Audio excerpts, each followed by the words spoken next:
The night everything changed started with a phone call he almost ignored. It was 11:47 p.m.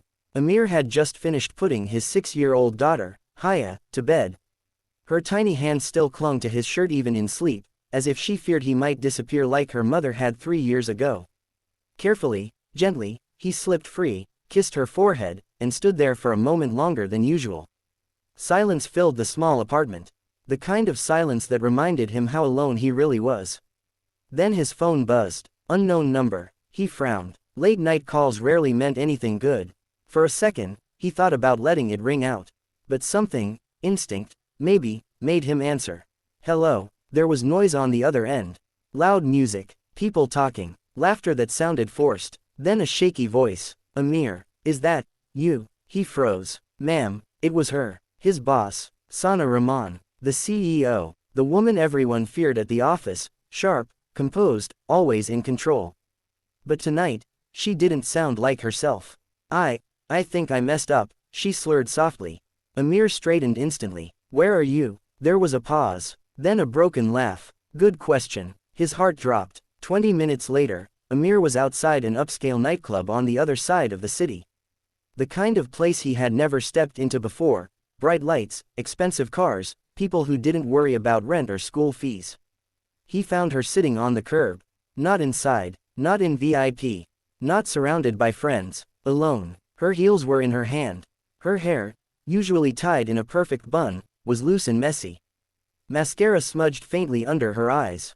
And for the first time since he'd known her, she looked small. Ma'am, he said softly, stepping closer. She looked up, squinting. You came. There was something in her voice. Not authority, not expectation, relief. Of course I came, he replied. She tried to stand but stumbled instantly. Amir reached out and caught her before she hit the ground. Easy, he said gently. I'm not drunk, she muttered. You are, he said, but there was no judgment in his voice. She let out a quiet laugh. Yeah, maybe a little. As he helped her into his old car, a vehicle that creaked more than it purred, he noticed something else. A group of men watching. Their eyes lingered too long. Their smiles weren't friendly. Amir's jaw tightened. He quickly got into the driver's seat and locked the doors. Seatbelt, he said. She didn't respond. He glanced over. Her head had already fallen back against the seat, eyes closed. For a moment, he just looked at her. This was the woman who had once fired a senior manager without blinking. The woman who walked into boardrooms like she owned the air inside them. And yet tonight, she looked like someone who had been fighting a battle no one else could see. He drove. The city lights blurred past them as silence filled the car. Halfway through the ride, she spoke again. Do you ever feel tired? She asked, her eyes still closed. Amir hesitated. Everyone does. No, she whispered. Not that kind of tired. He didn't answer, because he understood exactly what she meant. The kind of tired that sleep couldn't fix. When they reached her apartment building, a towering glass structure that screamed wealth, Amir helped her out again. Inside, the lobby was spotless. Bright, cold. The security guard looked up but didn't question anything. People like her didn't get questioned. The elevator ride was quiet. She leaned slightly against the wall, eyes half open now. Why did you come? She asked suddenly. Amir looked at the numbers lighting up one by one. You called. That's not an answer. He finally turned to her. Because you needed help. She stared at him for a long moment. Then looked away. Her apartment was even more silent than his. Large, beautiful, expensive, empty. He guided her to the couch. You should drink water, he said. She didn't move. Ma'am, Sana, she interrupted softly. He paused. Sana. Something shifted in the room. He brought her a glass of water.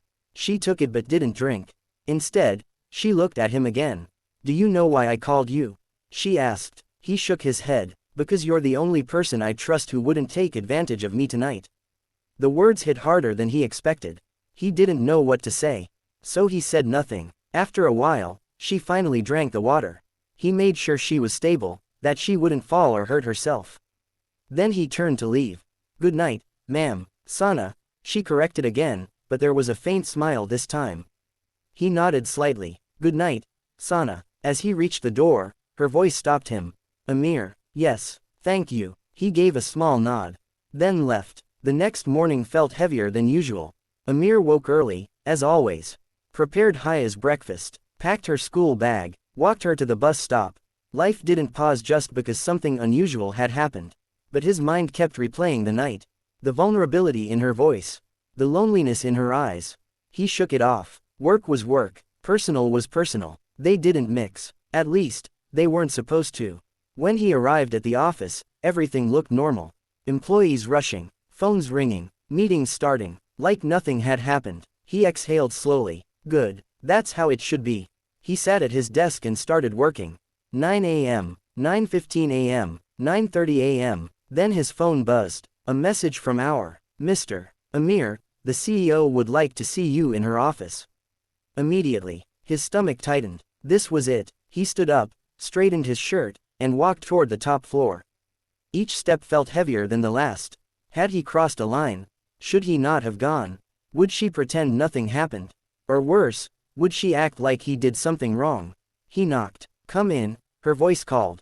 Same voice, but different tone. Professional. Controlled. He entered. She sat behind her desk, dressed impeccably as always. Hair tied neatly, not a single sign of last night's chaos. For a moment, he wondered if he had imagined it all. Sit down, Amir, she said. He sat. Silence filled the room. She looked at him, really looked. Then, something unexpected happened. She stood up, walked around the desk, and stopped in front of him. Thank you, she said again.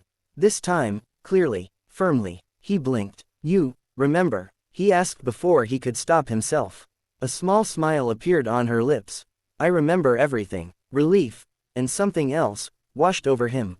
I wasn't sure if. I don't pretend to forget things that matter, she said. There was weight in her words. She walked back to her desk but didn't sit. Do you know what could have happened last night? She asked. He nodded slowly. Yes. She exhaled. I've spent years building my reputation. One wrong situation, one wrong person, and everything could have been destroyed. He stayed silent. Instead, she continued, I called the one person I knew would protect my dignity, not exploit it. Her eyes met his again. That says a lot about you. Amir shifted slightly, uncomfortable with the praise. I just did what anyone should do. No, she said firmly. Not anyone. Another pause. Then she said something that surprised him even more. Tell me about your daughter. He frowned slightly. Haya, yes. He hesitated, then spoke. She's 6. Loves drawing. Hates vegetables. Thinks I'm a superhero, for some reason. Sana smiled softly. Single dad. He nodded. That must be hard. It is, he admitted. But she makes it worth it. Sana looked down for a moment. Then back at him. You reminded me of something last night. He didn't ask what. That strength doesn't always look like power, she said quietly. Sometimes, it looks like responsibility. The room felt different now. Less formal. More human. She picked up a file from her desk and handed it to him. I've been reviewing team structures, she said. He opened it. Promotion letter. His eyes widened. Ma'am, Sana, she corrected gently. Sana, I don't understand. You will, she said. You've been overlooked, not because you lack skill, but because you don't push yourself forward. He swallowed. That changes now. His hands tightened slightly around the paper. This isn't because of last night, is it?